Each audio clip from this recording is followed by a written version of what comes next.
Umabot ng mahigit 1 kilometro ang pila ng mga nag-aalay ng bulaklak para sa mga biktima ng malagim na sunog sa 7 tore ng Wang Fuk Court Residential Complex sa Hong Kong. Kanya-kanyang dala ng mga bulaklak, stuffed toy at maging pet food ang mga nakiramay. Marami ang umaasang magkakaroon ng hustisya para sa 151 nasawi sa trahedya. Ilan sa nasawi natagpuan sa mga hagdanan at sa mga bubong. Mahigit 40 individual ang nawawala pa rin. Sa gitna ng investigasyon sa pinakamalalang sunog sa Hong Kong, sa loob ng halos 80 taon, 13 na ang inaresto para sa manslaughter.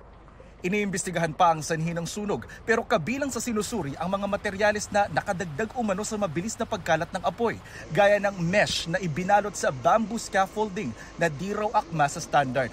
Gayon din ang foam insulation na ginamit ng mga kontraktor at ang pumalya umanong fire alarms. Ayon sa kanilang Labor Department, may mga residente nang naglabas ng agam-agam noong September 2024 na madaling magliyab ang mesh na ginamit ng mga kontraktor.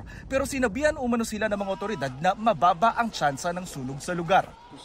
Sa gitna ng trahedya, umusbong din ang kabayanihan. Hinahangaan ngayon ang pagsagip ng OFW na si Rodora Alcaraz sa 3 buwang gulang na anak ng kanyang employer. Ginagamot pa rin si Rodora sa ospital.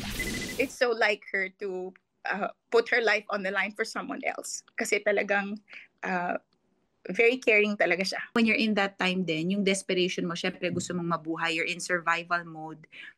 Pero the fact na hindi niya binitawan yung, like hawak niya yung bata, hindi niya naman anak yun. So, I commend her. I'm so proud of her. Ayon sa Konsulado ng Pilipinas sa Hong Kong, 89 na Pilipino ang nakaligtas sa insidente. Bukod sa relief goods, magbibigay ang konsulado ng counseling at tutulungan ng mga OFW na nasunugan ng papeles. Magbibigay rin ng cash na ayuda ang DMW at ang OWA. Ayon pa sa konsulado, 2 Pilipino ang bineberipika kung ano ang lagay. Isa ang nasawi, ang 40 taong gulang na si Mary Ann Esteban na tubong Jones Isabela.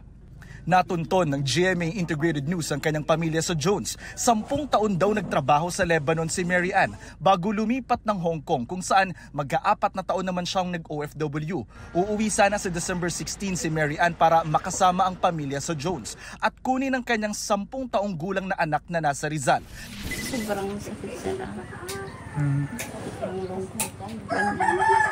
Kaya imbes na masaya kami, ay naragsak ka mo at Pasko. At takastamit yun. Kaarawan ng ama ni Mary Ann na si Jaime pero hindi sila makapaghanda dahil sa nangyari. Mas mabilis ko mga mayaw at ibang kayo na po. Pag makita mimit ka rin, ay baka umabot ito, 3 weeks ilang ko na. Nagpabot na ng tulong ang OWA at DMW sa anak ni Mary Ann sa Cainta. Pagtitiyak ng 2 ahensya, maiuuwi agad sa Pilipinas ang labi ng OFW. Makatatanggap din ang kanyang anak ng tulong pang edukasyon hanggang sa kolehiyo. Ayon sa OWA, hinikayat din ang bata na magtapos ng pag-aaral, gaya ng gusto ng kanyang ina. Nang tanungin kung anong gusto niyang maging sa kanyang paglaki, ang sagot ng bata, bumbero, para wala nang mamatay sa sunog. Para sa GMA Integrated News, ako po si Jonathan Andal, ang inyong saksi.